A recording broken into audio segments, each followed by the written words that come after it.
자, 송파 24억 아파트가 보름 만에 15억으로 추락을 했다. 아, 이거 좀 무슨 일입니까? 얼핏 보면은, 야, 설마 9억이나 떨어진 거야? 라고 생각할 수 있는데, 그렇지는 않고요.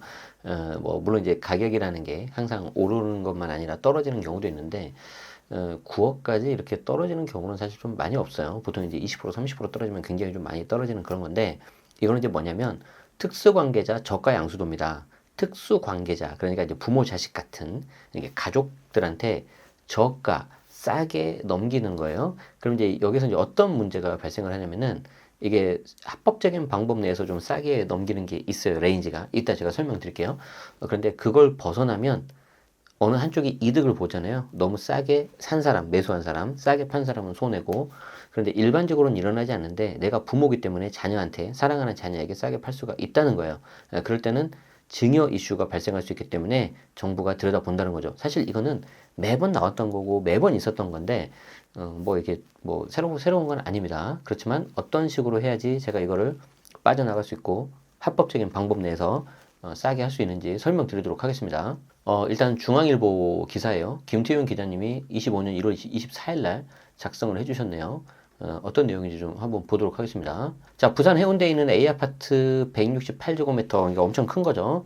이걸 이제 지난달 말 12억에 팔렸는데 두 달 전 매매된 같은 평형 실거래가 21억보다 무려 9억이나 낮게 팔렸다는 거죠. 그리고 송파에 있는 B아파트 같은 경우에는 전용 이게 이제 공급이겠죠. 100제곱미터가 15억 7천에 실거래가 됐는데 보론용 같은 평형은 24억 1,500만 원. 그러니까 제목에 있는 거 그거네요. 자, 그러면 이제 원래 거래된 것과 비교하면은 35%가 싸다는 거죠. 두 사례 모두 공인중개사를 거치지 않은 개인 간 직거래였다. 자, 시세보다 현재 낮거나 높은 가격에 사고 팔리는 아파트 직거래가 성행하고 있는데 모든 직거래가 위불법은 아니지만 편법 증여, 양도소 회피 등에 악용될 여지가 있다. 그래서 정부는 기획조사에 나설 방침이다. 아마 얼마 지나고 나면 이제 조사 결과가 나올 수도 있을 겁니다.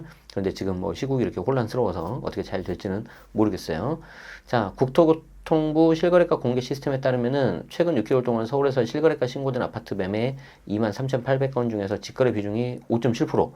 오, 적은 건 아니네요. 그쵸? 경기도와 인천도 5.3%, 5.7%. 5대 광역시 중에서는 부산 11.1%, 광주 11.9%. 와, 부산, 광주, 대전 어떻게 된 거죠? 왜 이렇게 높아요, 지금 이게?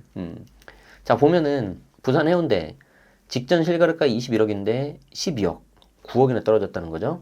송파구 아파트는 24억인데 15억, 마포는 13억인데 8억. 자, 그리고 동작구는 11억에서 7억. 이걸 여러분들이 잘 보시면 떨어뜨리는 저 비율이 보통 30%에서 왔다 갔다 할 겁니다. 자, 부산 봅시다. 9억 떨어뜨렸잖아요. 그럼 원래 매매 가격이 21억이니까 9 나누기 21 하면은 42%. 야, 이거 좀 많이 떨어뜨렸다. 송파구 볼까요? 24억에서 15억이니까 9억이잖아요. 9억 나누기 24 대략적으로 하면은 한 37%, 38%. 그리고 마포 같은 경우에는 5억이지 않습니까? 그러니까 이제 대충 이제 한 30%, 40% 정도 떨어뜨리는데 우리 세법에서는 특수관계자 저가 양수도라고 해가지고 30% 또는 3억보다 낮은 금액을 더 싸게 팔 수 있어요. 자, 볼게요. 증여세법에 따르면 가족 등 특수관계인끼리 부동산을 직거래할 경우에 최근 3개월 이내에 거래된 실거래가 대비 30% 이상 또는 3억 이상 차이가 나지 않으면 정상 거래로 간주해서 증여세를 부과하진 않는다. 자, 가령 서울 영등포에 있는 아파트가 C가 있는데 이게 19억에 거래가 됐는데 8, 9월 같은 평형 최저 매매가의 28.3% 수준이다. 26억 5천만 원이니까. 자, 그러니까 여기에 대해서는 증여세를 안 문다고 나오는데 이거는 미안하지만 틀렸어. 이렇게 하면 안 돼. 자, 이렇게 하시면 안 돼요. 자, 보세요. 원래 가격이 얼마였냐면은 이게 26억 5천이었어요. 26억 5천. 그럼 여기에 대해서 어떻게 해야 되냐면은 30% 그리고 3억 두 개를 비교를 하셔야 돼요. 그래서 여기서 낮은 거를 찾아야 되는데 26.5에 30%니까 이게 7억 95억이란 말이에요. 그럼 낮은 금액이니까 얼마입니까? 3억이에요.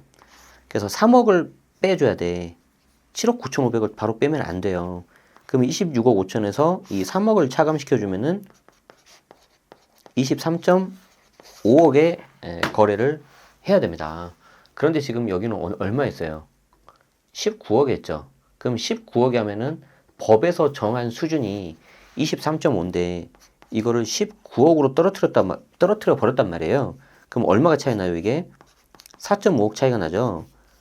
이해되죠? 자, 그러면 법에서는 19억까지 하라 그랬는데, 23.5억까지 하라 그랬는데 나는 4억 5천을 더 내려버렸어. 그러면 싸게 샀으니까 누가 이득이에요? 매수자가 이득이죠. 보통 매수자가 자녀란 말이에요. 그럼 이 자녀가 뭘 내요? 요 4억 5천에 대해서 증여세를 냅니다. 이게 나와요. 그리고 이제 여기에 대해서 증여세를 제대로 내면 아무 문제가 없어요. 근데 안 내면 그때 이제 증여세 추징됩니다. 신고 안 했겠죠? 무신고 가산세 20% 들어갑니다. 그리고 한 3년 있다 걸리잖아요. 그럼 1년에 붙는 납부지연 가산세가 대략 한 8점 몇 프로, 거의 한 9% 정도 나와요. 어마어마하죠. 죄송한데 여기서 증여세를 물지 않는다는 조금 이게 봐야 돼. 무슨 말인지 알겠죠? 하지만 이 범위를 벗어난 거래가 적지 않다는 게 문제다. 그래서 우리가 30%하고 3억 이상 다 되는 게 아니고 다시 말씀드리지만 30% 그리고 3억 이상 중에서 낮은 금액을 차감을 해야 돼요. 다시 한번 설명드립니다. 낮은 금액을 차감해야 된다. 그래서 30%는 이미 7억 9천이니까 이걸 차감하면 안 되고 요거보다 낮은 값 3억을 차감을 해야 됩니다. 그거보다 더 넘어가면은 이제 증여세 이슈가 나온다. 그래서 한 부동산 전문가는 부동산 하락기에는 저가 직거래로 편법 증여하거나 양도소득을 줄이는 시도가 늘어나는 경향이 있다. 요즘에 워낙 거래가 안 되고 일부 지역에서 낮은 금액이 나오잖아요. 그럼 여기에 대해서 작년에 10월, 11월 그때는 증여가 많이 됐다고 했는데 오히려 이렇게 싸게 저가 양수도로 가는 경우가 있다. 그리고 이제 그런 물건들은 우량 자산일 가능성이 높아요. 왜? 자녀들한테는 좀 좋은 거 주고 싶고 하거든요. 그래서 정상 가격 직거래 중에도 법인 자금 유용, 불법 증여, 차익금 거래 등 의심되는 사례가 많이 있고 국토교통부는 지난 2022년, 23년 이렇게 기획조사를 한 바가 있기 때문에 너무 안심하시면은 안 될 건데 우리가 이 저가 양수도를 하는 거에 대한 이 메리트가 뭔지 조금 더 보기 위해서 이제 제 거 부동산 절세 노트 네이버 이제 프리미엄 여기에 있는 건데요. 보시면은 좋을 수 있는 그런 칼럼을 제가 미리 해놨습니다. 작년 6월 달에 제가 적었던 거 볼게요. 비과세도 받고 오량 재산을 지킬 수 있는 아주 좋은 방법 특수관계자 저가 양수도인데 다 우리가 보여드릴 수는 없으니까 그림 위주로 보겠습니다. 자, 우리가 이제 증여 같은 경우에는 어느 한쪽이 이득을 본 거잖아요. 그런데 불법 의심 아파트 직거래 기획조사 주요 적발 사례 이거를 이제 하겠다는 거야. 또 이제 여기 보세요. 자녀에게 아파트를 매도하고 임대차 계약을 체결해서 임대 보증금 상당의 편법 증여가 의심이 된다.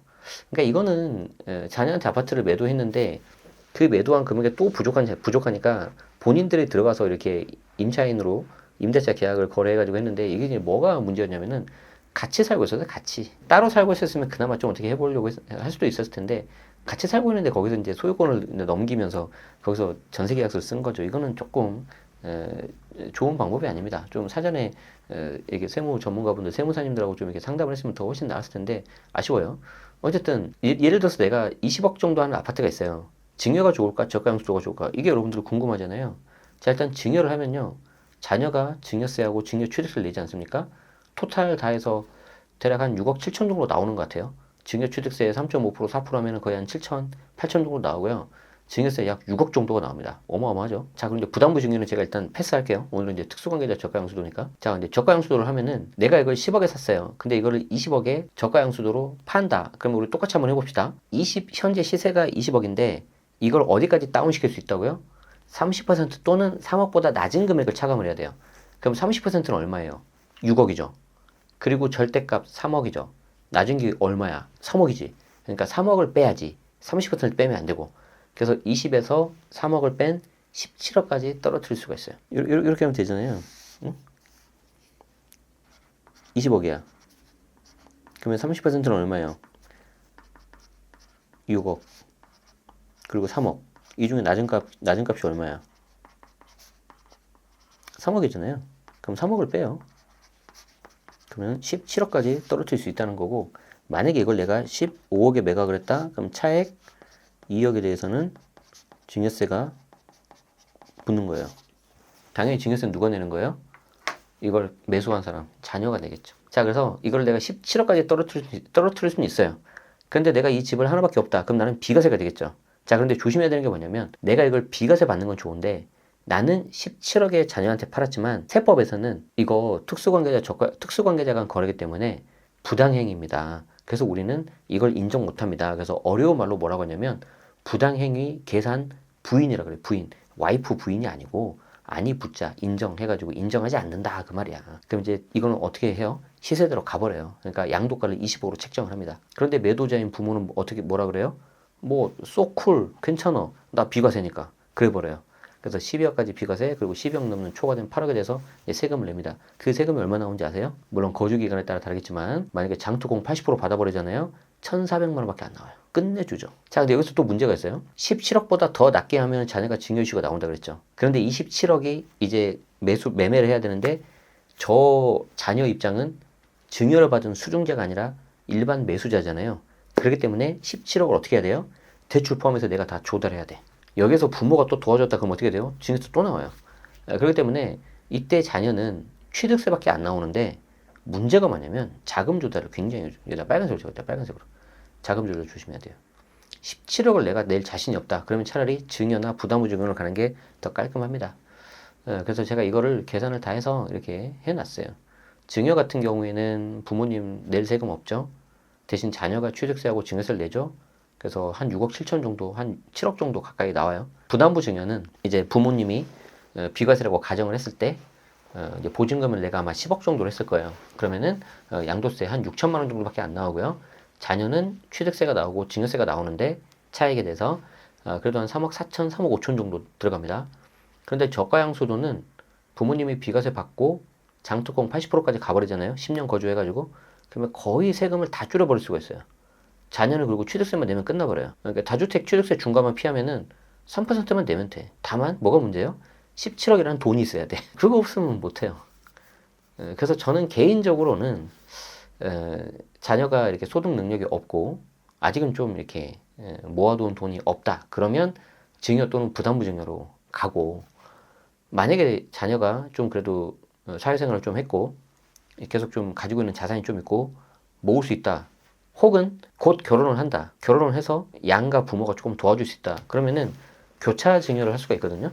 그러니까 남자 쪽 부모님 그리고 남자 기준에서는 장인 장모 그렇게 하면은 한 3억 4천까지 세금 조금만 내고 받을 수 있고 여자도 똑같이 하면은 3억 4천 그럼 6억 8천이 나와요. 그럼 딱 이거 나오거든요. 이렇게. 그러면 혼인 신고해서 혼인 신고를 해야지 혼인 그 재산 공제를 받을 수 있거든요. 증여 재산 공제 1억 나오는 거. 그걸 활용해 가지고 아예 증여 받아서 깔끔하게 증여 받는 게 훨씬 나올 수 있습니다. 안 그러면 내가 17억 이거 자금 조달 다 해야 되거든요. 그리고 부담부 증여 같은 경우는 채무를 내가 다 떠안아야 되니까. 그렇기 때문에 이 세 가지를 여러분들이 좀 잘 비교해서 공부해 두시면 좋고요. 뭐 이제 계산하는 거는 여러분들이 하시는 것보다는 세무사님하고 상담을 하셔가지고 이거 좀 어떻게 됩니까? 라고 해주면 그분들이 다 정확하게 계산해 주실 거예요. 그럼 여러분들은 그걸 보고 이제 의사결정만 하면 됩니다. 저는 개인적으로는 증여를 추천드리고요. 이제 조금 애들이 사회생활 이제 하고 앞으로 뭐 경제활동도 많이 하고 그럴 여력이 있다 그러면 저는 부담부 증여 추천드립니다. 그리고 조금 나는 공격적으로 하겠다. 그리고 나도 내가 이걸 팔고 부모 입장에서 내가 이 돈을 어떻게 좀 활용하고 싶다. 그러면 나는 저가 양수도지. 모르는 사람한테 시세 20억짜리 그냥 파느니 물론 팔면 내가 돈은 더 가져올 수 있지만 그래도 자녀한테 팔아서 너도 좀 이렇게 나중에 이거를 좋은 자산을 좀 향유해라. 그러면 저는 저가 양수도로 가겠죠.